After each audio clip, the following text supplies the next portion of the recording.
Hola, ¿qué tal amigos? ¿Cómo les va? Aquí les saluda Rodrigo Díaz Lluvero en una nueva emisión del programa Vamos Somos Chilenos, transmitido por Radio Portales de Valparaíso. Y hoy día, como siempre, en compañía de la gente que hace posible este programa, los que están ahí de manera misteriosa y silenciosa trabajando para que el programa salga a todos los radiocontroladores, a todos los que hacen posible este programa el día de hoy. Como siempre, un agradecimiento. Mi querido amigo Héctor, que estás ahí a la espera, te saludo. Muy buenas tardes, ¿cómo te ha ido? ¿Qué tal la semana? Hola, muy bien.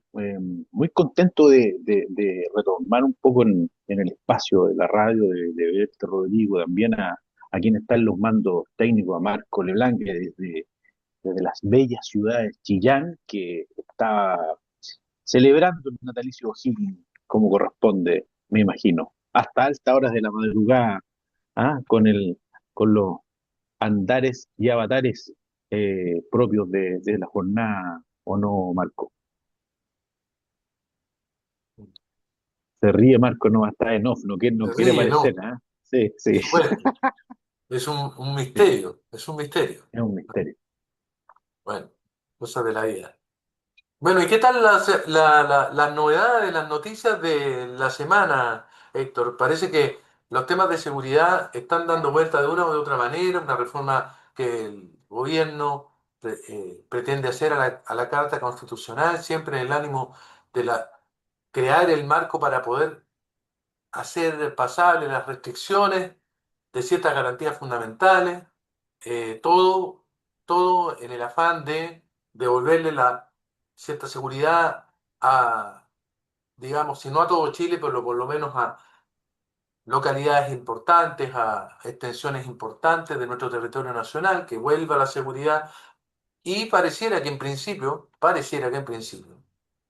existe una cierta disposición de la gran mayoría de los chilenos a entregar ciertas libertades a cambio de seguridad. ¿M? Y esa es una de las apuestas que está detrás de esta jugada que realiza el gobierno y contextualizando un poco, la realiza fundamentalmente por la necesidad de bypassear al Tribunal Constitucional, a quien este gobierno ve como uno de sus principales, eh, no diré enemigos, pero uno de sus principales cortapisas o diques que le va a tratar de frenar la velocidad de las reformas, no solamente en este tema de seguridad, pero de manera importante. ¿M? Y por eso están hoy día planteando la pelota, llevando la pelota a un lugar incómodo. ¿Ah? Oye, sí, fíjate que ha sido bastante recurrente los temas de seguridad. Yo creo que durante los últimos dos gobiernos, uno no puede desconocer que en el gobierno pasado también se hicieron bastante mejoras. eh, Partieron negando todo lo que fuera y tuviera relación con la seguridad porque lo asociaban a la represión, pero al poco andar se dieron cuenta que sin seguridad no se construye la economía, el desarrollo, la armonía, la paz social. eh, y hoy día es una de las principales preocupaciones conjuntamente con lo económico, Rodrigo. Y hay algo que yo creo que no tiene que dejar de llamarnos la atención porque en definitiva lo hemos ido socializando. Y fíjate que son las incivilidades, un término un tanto nuevo dentro de los conceptos de la seguridad y en definitiva, claro, uno dice, a ver, ¿qué es lo que es una incivilidad? La incivilidad, uno dice, claro, es algo que daña un poco, ¿qué cosa? La convivencia, el espacio público, aunque no siempre son delitos graves, ¿no es cierto? El desorden, terminan arruinando el entorno y se transforman en que generan la sensación de descontrol e inseguridad. Y aquí uno va tratando de acotarla y tiene algo que para nuestra bella ciudad de Valparaíso es como recurrente, el consumo de alcohol y de droga en la vía pública. O sea, hoy día es recurrente y no lo puede negar nadie. Uno ve a jóvenes, a los cuidadores de autos formales e informales, consumiendo droga en todas las esquinas, como dice la canción de Congreso. Hay consumo de alcohol. El tema de los rayados y los grafitis, que hoy día no hay donde más grafitear porque ya las murallas están todas grafiteadas. No hay más espacio para nuevos grafitis. la destrucción de los paraderos, de las bancas, de plazas, de mobiliario urbano, por lo que poco que puede hacer la municipalidad o lo mucho que puede hacer en la recuperación del espacio público comunitario, termina destruyéndose muy rápidamente. El tema del ordenamiento territorial, ¿ah? El tema de la basura, el tema, ¿no es cierto?, de los espacios que se siguen deteriorando. Pareciera que es una enfermedad que tenemos nosotros y que va de la mano con este Valparaíso que todos queremos. Entonces, esto genera un impacto ¿en qué?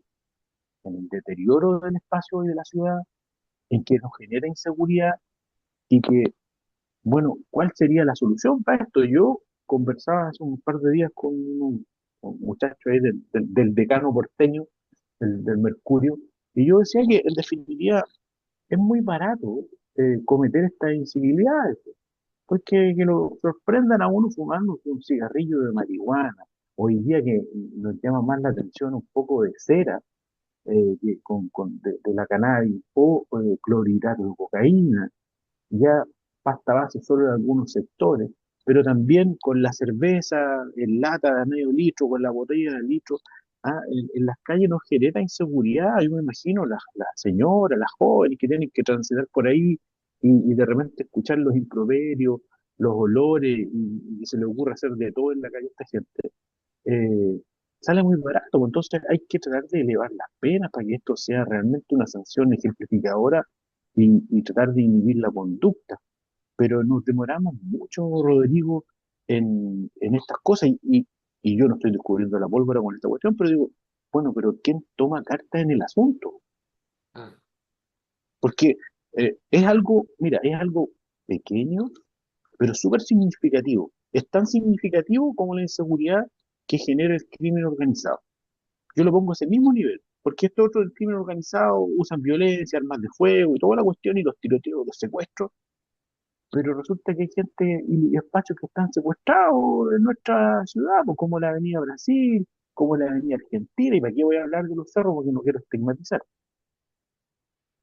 Sí, es un asunto que hay unas ciertas líneas que son más tenues que otras. En términos generales, la primera cuestión que cruza esta discusión es si los estados dentro de su contrato social deben incorporar junto a los derechos ciudadanos las, las obligaciones que vienen a cambio de esos derechos, de tal manera que eh, la pregunta sería, ¿es justo entregarle los beneficios que el Estado puede conferir a los ciudadanos respecto de quienes no están dispuestos a cumplir con mínimas obligaciones? Es decir, les vamos a dar garantías o vamos a proteger ciertos derechos respecto a aquellas personas que no son capaces de hacerse cargo de la contraprestación que esos derechos conllevan. Entonces, claro, ahí es donde viene la cuestión de el nuevo pacto social. Derechos y beneficios para las personas sí, pero para aquellos que cumplen.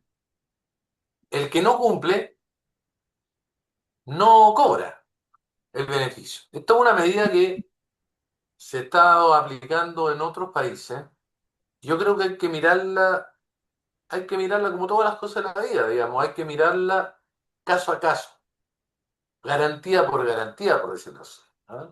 O hay que distinguir las situaciones, porque si una persona, por ejemplo, está ejerciendo el comercio ilegal, no cuenta con permiso precario de ocupación de bien nacional de su público, la municipalidad no lo ha autorizado, y más encima la persona que está comerciando eh, usa el espacio o dentro del espacio consume droga, vende droga u otras cosas, y más encima esa persona está recibiendo algún bono del Estado. Entonces la pregunta ¿es justo que el Estado le pague bonos a una persona que le hace daño a la ciudad en la cual vive? ¿Que daña a sus semejantes? Ahora, distinto es que, ¿qué pasa? Porque vamos al ejemplo, siempre en estas cosas se termina argumentando por el extremo. que a veces no es muy saludable argumentar por el extremo, pero pongámonos en un extremo. ¿Qué pasa si esa persona la atropellan estando en la calle y la tienen que llevar de urgencia a al servicio público, a algún hospital, de la dependencia del sistema público? ¿Esa persona tiene derecho a ser atendida? Por supuesto que sí. O sea, una cosa es la pérdida de ciertos beneficios como algunos bonos que el Estado puede entregar, pero otra distinta es que esa persona no vaya a poder optar a un derecho esencial para todos, que es el acceso a la salud, por lo menos en ciertos contextos, especialmente en las urgencias. Entonces, las líneas grises que se van generando en esta discusión son las que motivan dudas.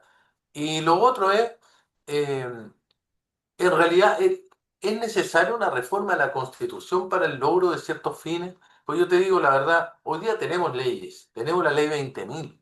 La ley 20.000 sanciona el consumo de todas las sustancias descritas en ese mismo cuerpo normativo en la vía pública, entre otras la marihuana, la coca, el tusi y otras, digamos, que están en la lista de la ley 20.000. Lo mismo el alcohol.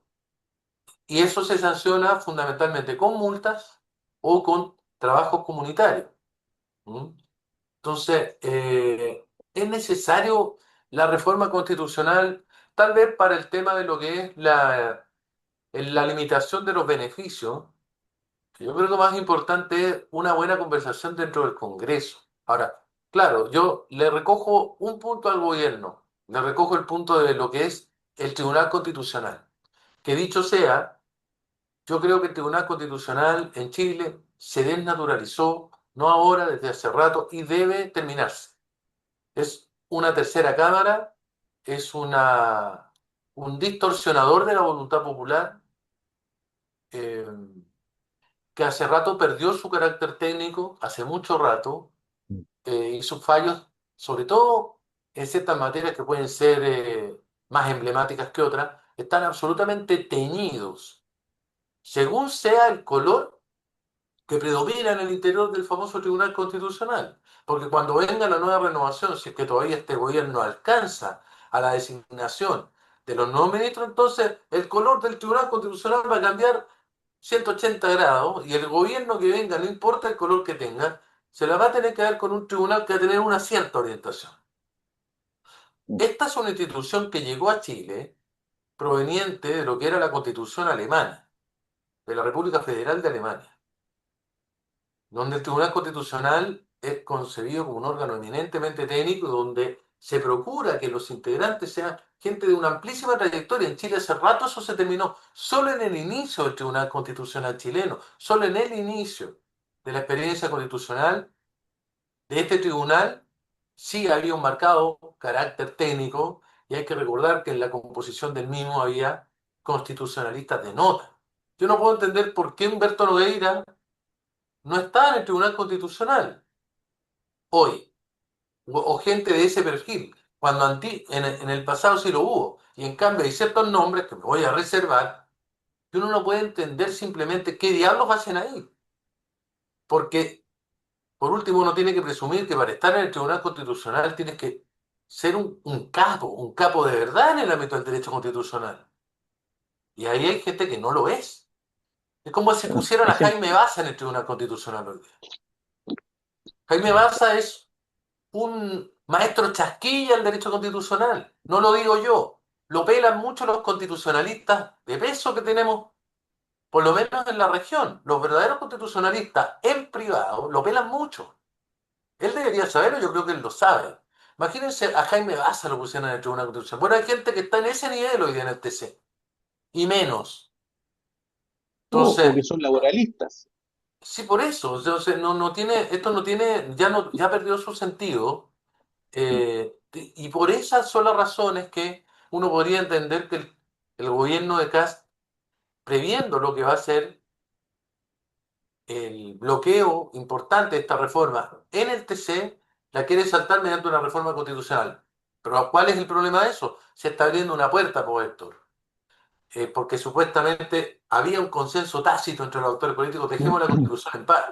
Bastó ese ejercicio horripilante de la convención constituyente, La primera convención constituyente, luego vino el Consejo Constitucional, aunque no son parangonables los dos procesos.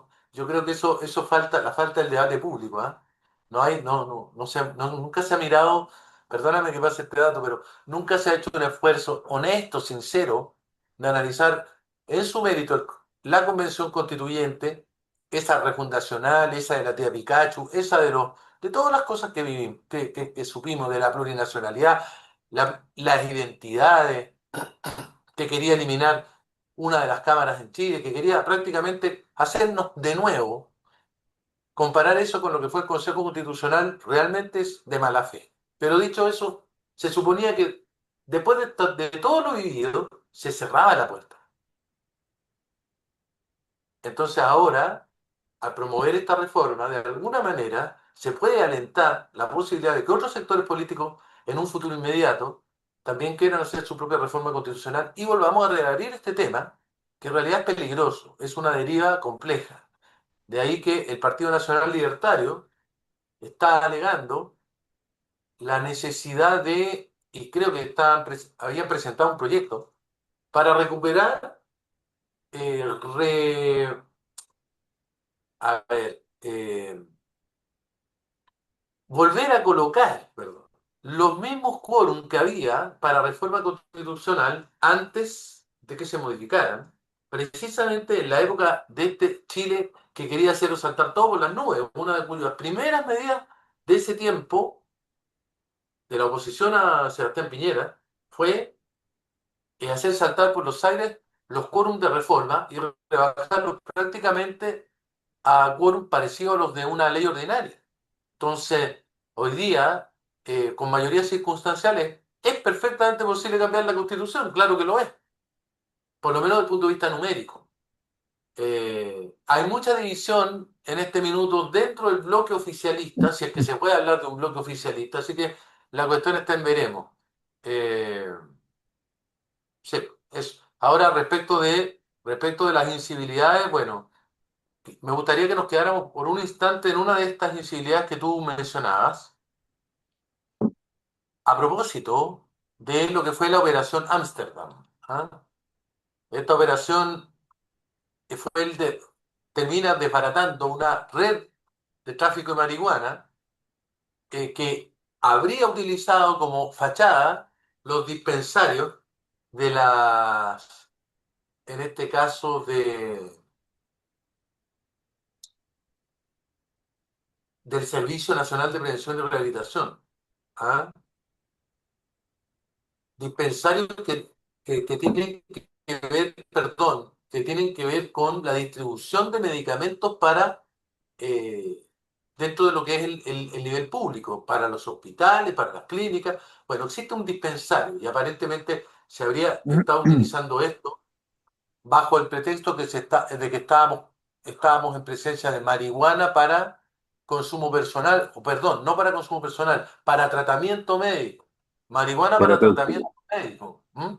Y en realidad habría una investigación en curso que dice que estamos hablando de algo que no tenía nada que ver con eso, que tenía que ver con una red, con un tremendo negocio, que era solamente el pretexto, le dio el tratamiento médico y estamos hablando de miles de millones de pesos en esta operación.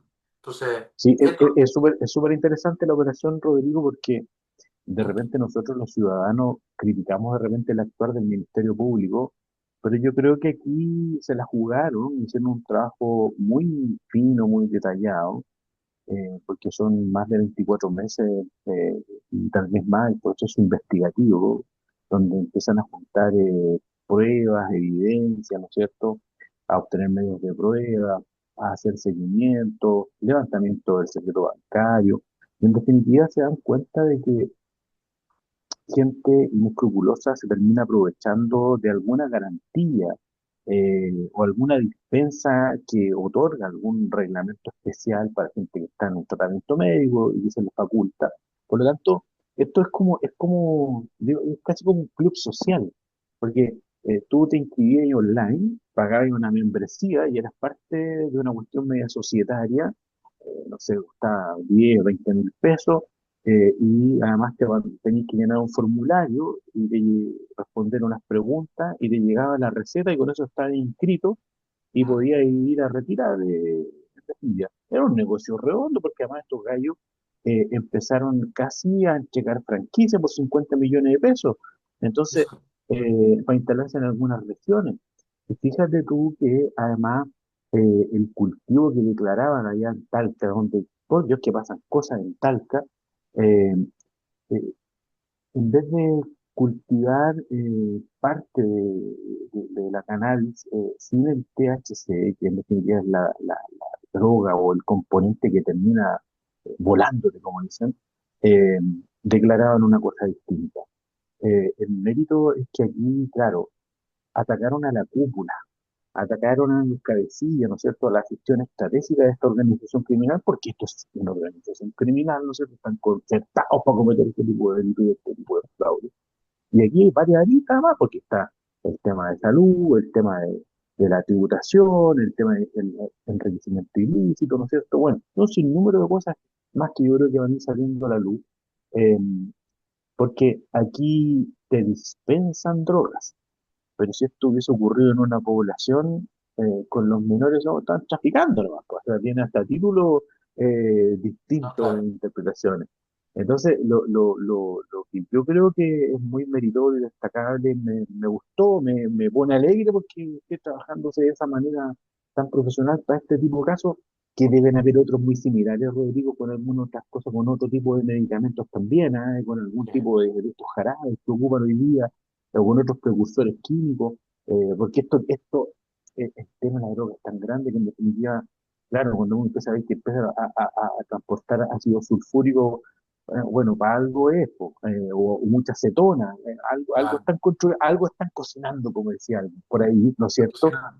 Y además, cuando con todo lo que hay con las drogas sintéticas, tiene que uno que ponerse nervioso y creo que esto va a ser una muy buena escuela para los fiscales que a lo mejor no son especialistas en el tema de droga, pero para ver cómo la maquinaria engrana, trabaja, se aceita y termina cometiéndose y generando esta organización criminal. Yo te comentaba en off que escuché al abogado del Ministerio Público que llevaba esto, que el parte policial tenía más de 10.000 carillas, creo, con todas las evidencias.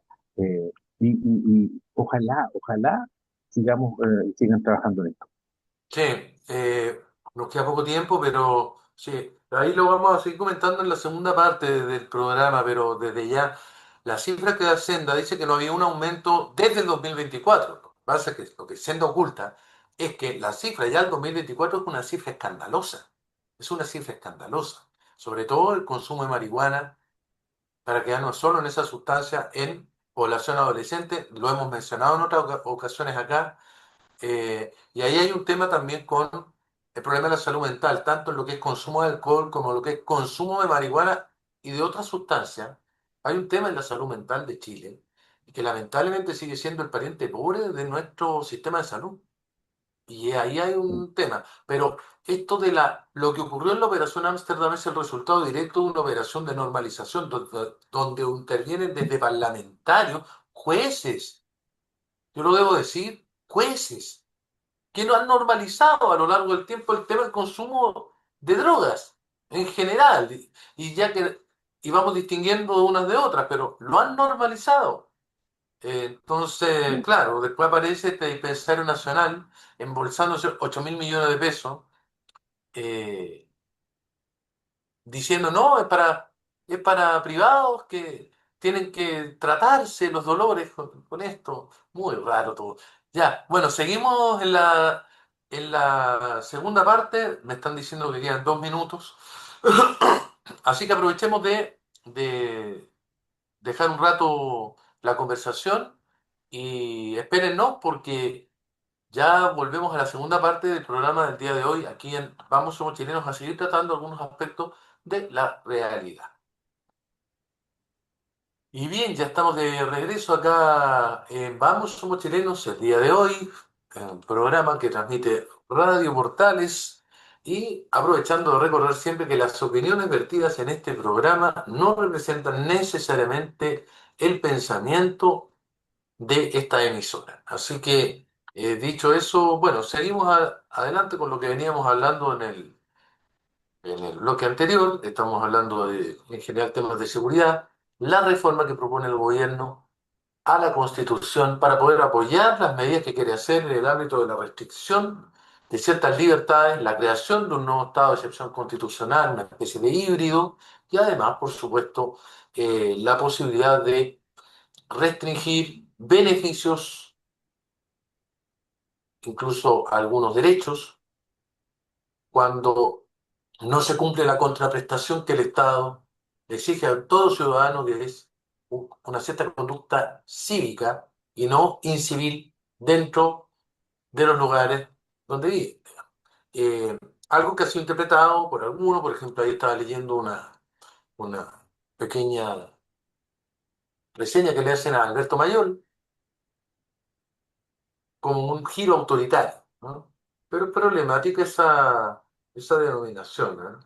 Lo autoritario tiene que ver con el despotismo, la tiranía, tiene que ver con la ilegitimidad. Yo creo que acá estamos hablando de medidas que precisamente se busca generar, tal vez se enviaron precipitadamente, pero hoy día hay un trabajo para tratar de encontrar algún grado de acuerdo entre las fuerzas políticas en un espacio que es la representación del ejercicio del voto de los ciudadanos, que es el Congreso, es decir, en un espacio democrático, la promoción y el impulso de estas medidas, que tendrá que ser refrendado democráticamente por una votación hecha por organismos elegidos democráticamente. Ahora, eh, eh, esto da para largo, ¿ah? Hay una vieja discusión sobre este punto, la quiero dejar esbozada, si me permite, Héctor, es Por favor, la siguiente, ¿ah? Para nuestros oyentes. Hubo una pregunta que se hizo hace algunas décadas que tiene que ver con una paradoja, ¿ah? Raymond Aron creo que formuló estas paradojas, ¿ah? ¿Se puede libremente ser esclavo? Preguntaba Aron, y él respondía, la respuesta es no. Hay un límite en la libertad, que es la no libertad. Es un límite por definición, de tal manera que si yo libremente me hago esclavo, soy esclavo, he dejado de ser libre. Por lo tanto, el que libremente se hace esclavo no es libre, es un esclavo. De la misma manera que se puede tolerar a un intolerante, preguntaba. O sea, no, porque el que tolera a un intolerante se contamina de la intolerancia. Por lo tanto, hay ciertos conceptos cuyo límite está en cuyo límite, sí, efectivamente, está en la negación del mismo concepto. Si estiramos la cuerda, va a llegar un minuto en que se topa con que el que tolera al intolerante está tolerando la antítesis de sí mismo, para decir, para decir de otra manera. ¿Por qué hago este excurso? Porque en la proyección de este razonamiento, después se hizo la siguiente pregunta, no Aarón, pero a partir de ahí, ¿se puede por la vía democrática dejar de ser democrático? Y esa respuesta, en el caso de Brasil, por ejemplo, años atrás, en la década de los 80 si no me equivoco, hubo un plebiscito. Hicieron por la vía del plebiscito, o sea, un mecanismo clásicamente democrático, el ejercicio para que los ciudadanos decidieran si querían seguir siendo democracia o volver a la monarquía. Y por lo que recuerdo, por muy poquitos votos ganó la opción de la democracia, pero por muy poquitos votos. O sea, en Brasil yo siempre he pensado, bulle interiormente una vocación monárquica, tal vez más enérgica que la pulsión democrática. ¿Mm? Pero bueno, de ahí vienen de alguna manera. Entonces, aquí la cuestión es, por las vías del sistema democrático, podemos restringir libertades esenciales de un sistema democrático, propias de un sistema democrático. Y ahí está el experimento de El Salvador, Bukele. ¿Mm? Bukele, por la vía del sistema democrático, ha ido diseñando un sistema eh, profundamente limitativo de ciertas libertades, por lo menos en ciertos sectores de la sociedad. ¿A cambio de qué? A cambio de brindar seguridad. ¿Lo logró? Lo logró. Y toda la crítica que se le hace a Bukele es a partir de las restricciones a las libertades. Pero ganó algo. Ganó algo. Nunca en la historia de El Salvador, nunca hubo los niveles de criminalidad que existe hoy día, que son casi igual a cero. Ahora, el costo está donde lo acabamos de decir. Y Mm. ahora es donde viene el turno de Chile. Y en el fondo el artículo mayor la advierte igual que otros de esta buquelización. Pero el debate, ahí no está el debate, digamos. Pónganle la etiqueta que quieran. La cuestión es, primera pregunta, ¿se puede por la vía democrática afectar las condiciones de una democracia normal? Y No, dos, asumido que así sea, ¿es lícito entonces permutar elementos esenciales de una democracia, cuál es el juego de las libertades, o más bien de democracia con apellido, en una democracia liberal, afectar la dinámica de las libertades en nombre de un bien que hoy día se estima por encima de aquella, como es la seguridad? La sí, palabra es, oye, es interesante esto, Rodrigo, ¿ah? Bueno, indudablemente porque cada cual puede tener su opinión de la libertad, de las restricciones y también de los colores políticos, que es muy legítimo y sano conversarlo, ¿no es cierto? Eh, pero fíjate que tratando de ver la parte de llena el vaso, que de repente a veces es difícil, ¿ah? Yo creo que, claro, aquí hay aspectos innovadores, pero también algunos riesgos constitucionales y otros operativos que tienen que ser corregidos. Eh, yo creo que aquí, mira, no siempre es bueno copiar los otros ejemplos. Chile tiene su propia realidad, su propio, nuestra propia idiosincrasia y también nuestra propia eh, caracterización social. Eh, lo que me parece bien es que en definitiva, de una vez por todas, el Estado está reconociendo que el crimen organizado requiere de nuevas herramientas y de más herramientas, ¿ya? Dejemos de lado si tienen que ser del orden del Código Procesal Penal, que también podríamos entrar en la discusión de decir, bueno, actualicemos el Código Procesal Penal y mejorémoslo y dejamos la Constitución de lado, porque a lo mejor esto no es para una modificación constitucional. Y yo concuerdo contigo que a lo mejor aquí están haciendo un poquito de anticipación o de inteligencia para no tener que lidiar con esta tercera cámara, ¿no es cierto? Que genera problemas, ¿ya? Así derechamente. Y elevar la seguridad pública a una categoría constitucional, si ya está radicada en los primeros artículos de la Constitución, no tiene sentido. Sería a lo mejor darle mayor especificidad, ¿ya? Pero aquí hay aspectos críticos como un estado de excepción que me parece excesivamente amplio, ¿ya? Y que pues, puede terminar disparando en los pies, quien tome algunas medidas. La interceptación de comunicaciones, de secretos bancarios y todo lo que sea top secret o que tenga un timbre que diga secreto, confidencial, reservado, siempre a la gente le llama la atención y a otros no le gusta que se develen algunas cosas, ¿ya? Entonces, tampoco podemos constitucionalizar políticas públicas específicas, ¿ya? Entonces, claro, aquí hay un buen diagnóstico que el que hace Rao a la medida que también le pide el presidente, pero que requieren propuestas con un mayor equilibrio, ¿no es cierto?, entre la eficacia y las garantías constitucionales. Ahora bien, yo creo que a esto hay que cambiarle un poco el diseño jurídico, pero sí tengo la impresión, Rodrigo, es que aquí ellos han tomado de la mano el ejemplo de Salvador, como tú dices, en donde, claro, hoy día la criminalización, el delito es casi cero, lo que es muy bueno. mm, Eh, hay un costo muy alto que paga el Estado además también, ¿no es cierto? Eh, Francia, tras los atentados, ¿no es cierto?, terroristas en el 2015 también tomó medidas, hoy día hay muchas más restricciones, eh, hay una ampliación también de coberturas, qué sé yo. Bueno, Italia también en su oportunidad y sigue tomando. medidas para luchar contra la mafia. Pero aquí hay que olvidar que la mafia sí era italiana, o sea, no era importada, que a lo mejor es nuestro caso, que aquí tenemos mafia y carteles que son los Jalisco Nueva Generación, los Trinitarios, los Tren de Aragua, los Tren de aquí, los Tren de allá, pero hoy día el delincuente chileno ha quedado remitido a un tipo de crimen bastante acotado.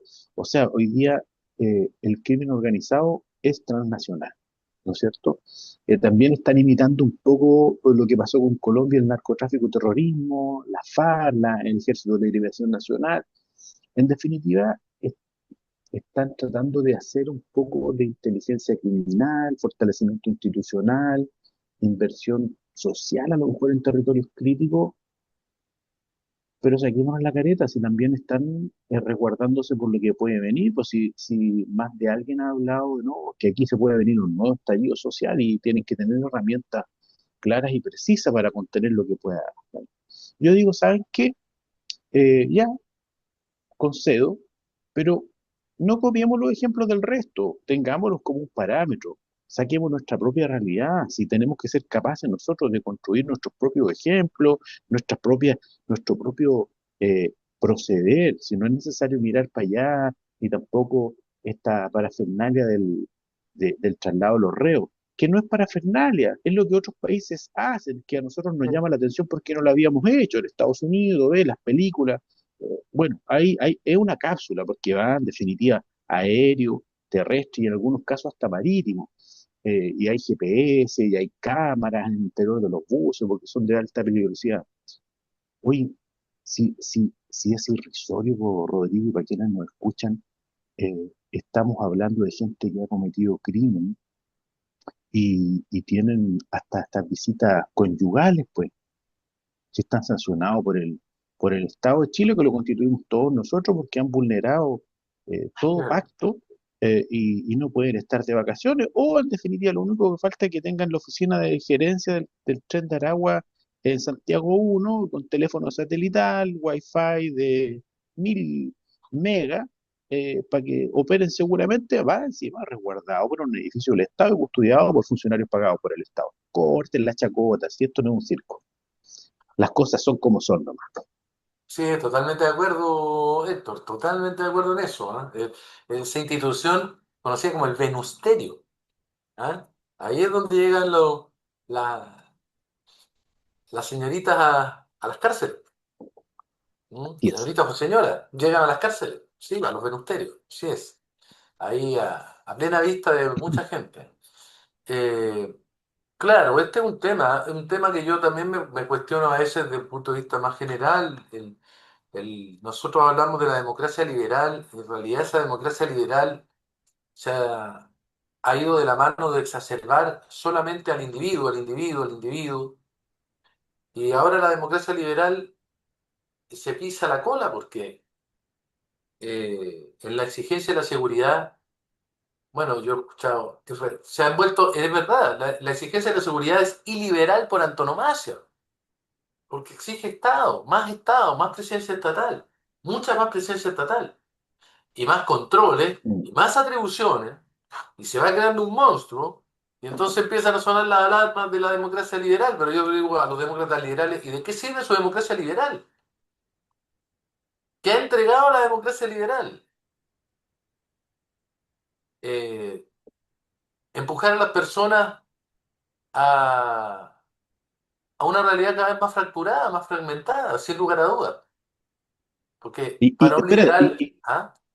mira, y perdona que te interrumpa, y solo vas a sacar con dos ejemplos que son reales, que no los inventé yo. Las cosas tenemos que hacerlas a nuestro propio estilo y hacerlas bien, porque cuando queremos cambiar leyes que afectan el tema de la seguridad, nos llevamos chascarros y nos hacemos un gol de media cancha sin barrera, como es con la ley de seguridad municipal y la ley de seguridad privada, que se discutieron ampliamente y por largos años en el Congreso Nacional, y que la ley de seguridad privada no lleva ni un año de su implementación y ya están pidiendo reformas que se van a someter. ¿Y para qué decir la ley de seguridad municipal? Porque ahora No, recién el 19 de agosto se tuvo que actualizar de nuevo, porque 7 días desde que entró en vigencia, el 12 se dieron cuenta que hay problemas. Es que es Cerremos verdad. por fuera algunos, No, es verdad, es verdad. Yo explico una cosa, yo no es que sea un iliberal, yo no lo soy, pero yo creo mucho en el peso de los cuerpos intermedios que se han ido destruyendo en la sociedad nuestra, que están absolutamente absolutamente. erosionados. Y eso es fundamental, porque yo pienso que este es el tipo de cosas, la seguridad, la creación de los entornos de seguridad requiere colaboración, colaboración. Eso es muy importante Sí. entender. O sea, en el aislamiento de cada uno no se resuelve el problema de la seguridad, todo lo contrario, ¿no? Aislándonos no se resuelve. Pero Pero, si antes hacíamos seguridad, Rodrigo, en el edificio, sí, po, en la población, en la villa, porque funcionaba el club deportivo, yo me acuerdo, exactamente. funcionaba el club deportivo donde todos se conocían, y qué es lo que hacían los más antiguos, por no decir los más viejos.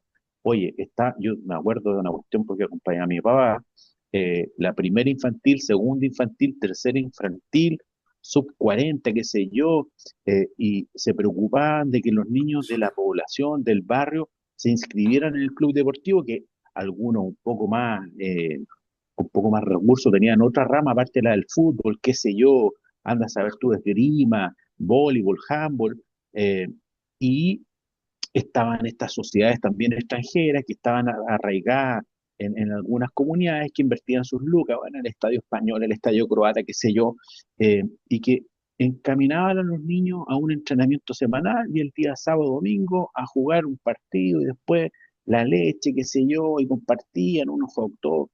Y así se iba haciendo también esa comunidad porque todos se conocían, compartían, entonces defendían su espacio, defendían sus canchas. Y pasa lo mismo con la junta de vecinos, donde conversaban, qué es lo que pasó. Oye, antes, ¿te acuerdas de los pavimentos participativos? Se nos está cayendo el carnet con esta cuestión, como dicen, que hoy día la junta de vecinos ya casi no interviene, ya casi no existen los clubes del adulto mayor, el club de madres, qué sé yo, una infinidad de cosas que era hacer seguridad y más que seguridad era prevención social, mi querido Rodrigo, comunitaria y situacional, con foco en la gestión territorial. Y eso hoy día es uno de los principios de la ley de seguridad municipal.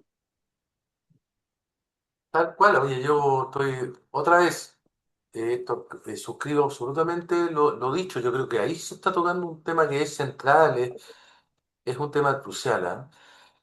Bueno, mira, quiero comentar rápidamente algunas cosas de contingencia que han estado ocurriendo. Tú mencionabas ahí que ya se empieza a analizar o se viene analizando que ahí está latente un riesgo, un posible estallido. Y hay de pronto condiciones que aparecen que uno puede asumir que sí, que quizás no, pero que hoy día están presionando a un cierto malestar ciudadano. El alza de las medicinas. ¿Y por qué lo digo? Porque para los que aún no se han enterado, la medicina vuelve a subir. Es una nueva alza. ¿Y cuánto estamos hablando? Son como 100 pesos más o menos, ¿no? Y ya se empieza a escuchar la voz de los transportistas, ¿ah? Estamos hablando de los gremios, porque ya venían alzas se vienen acumulando hace rato, hubo una baja ahí por medio que no, pero no fue suficiente en comparación con las alzas que ha habido y ahora prácticamente 100 pesos. Entonces, se viene ahí se viene un flanco complejo de no mediar el milagro que estamos esperando, que termine de una buena vez el conflicto allá en el Golfo, ¿no? El conflicto de Irán con los Estados Unidos e Israel. Entonces, no sé, ¿algún comentario que te merezca, Héctor? Mira, yo concuerdo, hay varias cosas que terminan generando presión, descontento generalizado, eh, y es aquí donde yo creo que también debe primar algunas cosas como, fíjate que el Estado por sí hace inteligencia, ¿ya?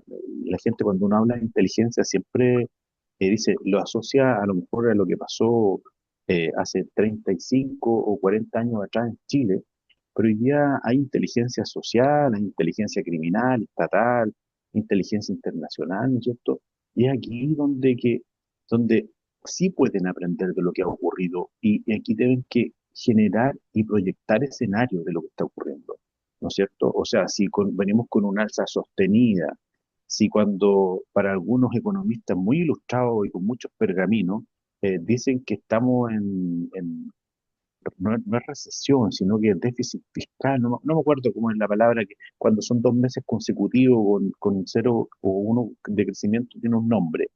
Tú me ayudas si te acuerdas, Rodrigo. Y no, pues es un Eh, ciclo doble, sí, eso es un ciclo recesivo, 2 trimestres consecutivos de caída de producto. ¿A eso te refieres?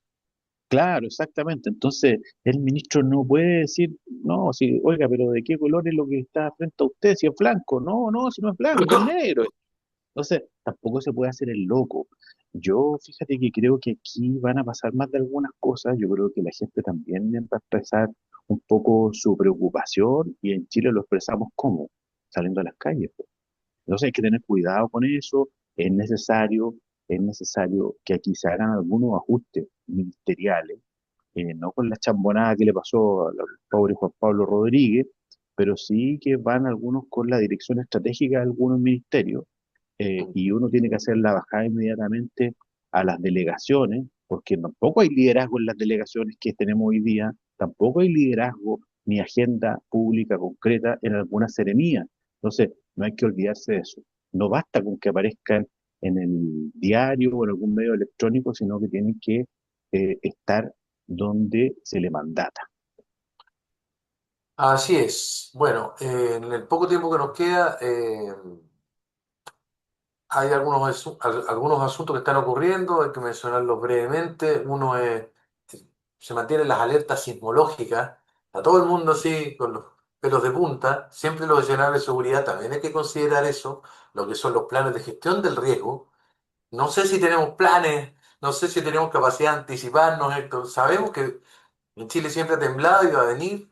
Hay muchas alarmas, muchas voces, mucha irresponsabilidad también, porque aparecen unos gurúes con supuestos especialistas que empiezan a dar hasta plazos posibles de cuándo podría venir un terremoto. Bueno, no sabemos cuándo, eso es la única certeza. No sabemos cuándo, pero de que va a venir, y hay que estar suficientemente preparado. Yo temo por Valparaíso, lo debo decir, porque creo que es una ciudad que al día de hoy tiene una infraestructura muy maltratada, no está cuidada, no hay un plan de gestión de riesgos de anticipación en el caso de nuestra ciudad. Entonces, uno puede prever que un tercio por lo menos de las propiedades del plan de la ciudad, del plan al menos, ¿ah?